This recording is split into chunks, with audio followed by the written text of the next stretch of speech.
Mēs iznācām ar šādu paziņojumu, un kad tūlīt cilvēki atsaucās. Man tas bija tāds priecīgs vakars toreiz, kad zvanīja Rūta Dimanta un teica, vai piekritīsiet būt pa patronu šīm konkrētam ziedojumam.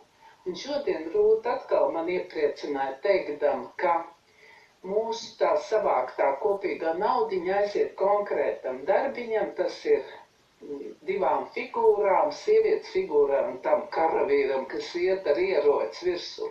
Nē, viņš man aizstāv, viņš man uzbrūk. Un arī pašam tam stabam un pamatnē.